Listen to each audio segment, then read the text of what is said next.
Hi అండి, అందరికీ నమస్కారం. మేము ఎక్కడికెళ్ళామంటే ముందు ఒకసారి షార్ట్‌లో పెట్టాను కదా వీడియో. ఇప్పుడు లాంగ్ వీడియో పెట్టానండి. క్లిప్ చేయకుండా ఈ వీడియోని చూడండి. మేము మా ఫ్రెండ్ వాళ్ళందరం కలిసి ఇక్కడ నల్లగంగమ్మ దగ్గరికెళ్ళాము. అది ఎక్కడుందంటే అన్నమయ్య జిల్లా సమ్మేపల్లి మండలంలోని దేవరాయి నల్లగంగమ్మ దగ్గర అమ్మవారికి వెళ్ళాము. చాలా మంది 30 మంది దాకా వెళ్ళాము. ఈసారి మళ్ళీ రెండోసారి వెళ్తున్నాను. ఎన్నో సంవత్సరాలు ఈ తల్లి చుట్టుపక్కల గ్రామ ప్రజలను ఆరాధ్య దైవంగా, గ్రామరక్షక దేవతగా భక్తుల హృదయంలో కొలువై ఉంది. ప్రతి భక్తుడు ముందుగా అమ్మవారిని నమస్కరిస్తూ తన మనసులోని కోరికలను ప్రార్థిస్తాడు. గంటల నాదం, హారతులు, వెలుగులు ఈ క్షేత్రానికి మరింత పవిత్రంగా నిలబెడతాయి. ఆచారంలో ఉన్న కథ ప్రకారం నల్లగంగమ్మ తల్లిని వేడుకున్నారని అప్పటి నుంచి ఈ తల్లి గ్రామానికి అండగా నిలిచి భక్తుల విశ్వాసం ప్రతీకంగా వెలుగొంటుంది. ప్రజలను భక్తుల పరమశక్తిగా, స్వరూపిణిగా ఆరాధిస్తారు. తల్లి దర్శనం అయితే మనసులో ప్రశాంతత లభిస్తుందని భక్తుల విశ్వాసం. దూర ప్రాంతాల నుంచి కూడా భక్తులు నల్లగంగమ్మ తల్లిని దర్శించుకోవడానికి వస్తూ ఉంటారు. ఇక్కడ నిశ్శబ్దం, ఆలయ వాతావరణం ప్రతి భక్తుడి మనసుకు ప్రశాంతతను అందిస్తుంది. ప్రతి సంవత్సరం జరిగే దేవరాయి నల్లగంగమ్మ జాతరకు వేలాది మంది భక్తులు తరలి వస్తారు. డమ్ములు నాదం, జై జై అని, దేవరాయమ్మ అని ఆలయ ప్రగన్నం, భక్తి పరవశం. గర్భగుడి ఎదురుగా ఉన్న పవిత్ర రాయి ఈ ఆలయానికి ప్రత్యేకంగా ఆకర్షణ. గర్భగుడి ఎదురుగా ఉన్న ఈ పవిత్రమైన రాతిపై 3 సార్లు పొల్లితే శరీర నొప్పులు తగ్గిపోతాయని నమ్మకం. వారికి బోనాలు సమర్పించి దర్శనం చేసుకున్నాం అందరము. దేవరాయి గంగమ్మ గురించి ఒక చిన్న స్టోరీ ఉంది. ఒకానొకప్పుడు ఒక మేక కాపరి ఉండేవాడంట. అతని మేక మేసి సరిగ్గా నడవకుండా అయిపోయింది. ఒకరోజు సడన్గా ప్లేస్లో మేస్తూ ఇలా క్రాస్ చేసింది అనమాట. చూసి నార్మల్గా నడవడం స్టార్ట్ చేసిందంట.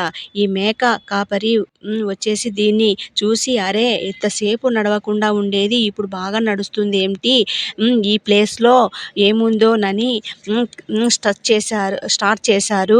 అప్పుడు ఈ రాతి అనేది ఇది నార్మల్ రాతి కాదు, దీని ఏదో మహాశక్తి దాగి ఉంది అని అప్పటి నుంచి ఆ ఊరి వాళ్ళు రాతిని పూజించడం స్టార్ట్ చేశారు. అప్పటి నుంచి ఇది ఫేమస్ అయింది. కోరిన కోరికలు తీస్తూ ఉండే దేవత అన్నమాట. ఈ గ్రామ దేవత అని చెప్పారు. అమ్మవారిని దర్శనం చేసుకున్నాక ఇంకా చెట్ల కింద కూర్చొని ఇట్లా వంటకు స్టార్ట్ చేస్తాం అందరం కూర్చొని కట్ చేసుకుంటూ మాట్లాడుకుంటూ. ఈ టెంపుల్ చాలా బాగుంది. గోపురం అంత చూడడానికి గజస్తంభం చిన్న గుడి అయినా కూడా చాలా బాగుంది. కన్నే 16 శిరస్సు గల దేవతా సర్పం కదా ఇక్కడ ఉంది, దర్శించుకుందాం. ఇప్పుడు మనం దేవతా సర్పం అని చెప్పాం కదా, ఇదే అనమాట. ఇది కూడా ఒరిజినల్ లో వెలిసింది. కింద పాట అంతా, తర్వాత పైన అంతా సెట్ చేశారు. ఇది సపరేట్ గా అమ్మవారి దూరంలో ఉంది కూడా, చాలా బ్యూటిఫుల్ గా ఉంటుంది. నాగదేవతాదేవి శిరస్సులో ఉన్న ఒక పెద్ద రాతిది కూడా చూడండి. అసలు దీన్ని చుక్కినట్టు ఉంది. అసలు ఎంత నాచురల్ గా ఉందో. అనుకోకుండా మనకి తెలిసి వచ్చినా కూడా చాలా హ్యాపీగా అనిపించింది. అలాగే అమ్మవారి దర్శనం కూడా చాలా అద్భుతంగా జరిగింది అనమాట. మేము మంగళవారం పూట ఇట్లా చెట్ల కింద హ్యాపీగా ఉండి కూర్చొని సరదాగా మాట్లాడుకుంటూ, మనుషులు ఎవరు లేరండి మంగళవారం పూట. అమ్మవారిని కూడా బాగా దర్శించుకొని కాసేపు కూర్చున్నాము. ఇక్కడే ఫుడ్ వండుకొని ఫుడ్ తింటూ కాసేపు హ్యాపీగా అనిపించింది. ఇలా ప్లేస్ లో వస్తే నేనైతే గంగమ్మ జాతర భలే గొప్ప జాతర, చూడ సక్కదనమ తోటి వేడుకలే జరుగగా, గ్రామ దేవతైనట్టి గంగమ్మ జాతర అదిగో జాతర గంగమ్మ జాతర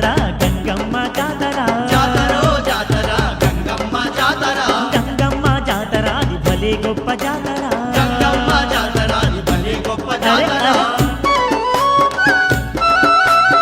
ఎంతమంది నల్లగంగమ్మ దగ్గరికి వెళ్ళి ఇలా బోనాలు పట్టుకొని ఇలా అందరూ కలిసి వండుకొని రాగి ముద్దతో చికెన్ మటన్ చేసుకొని ఇలా అందరూ కలిసి ఐకమత్యంగా తింటారు. లైక్ చేయండి, ఛానల్ను ఫాలో చేయండి. మీ గ్రామంలో కూడా ఇలాంటి పుణ్యక్షేత్రం, చరిత్రక ప్రదేశం ఉందా, ఆలయం ఉందా, కింద కామెంట్ గ్రామం పేరు రాయండి.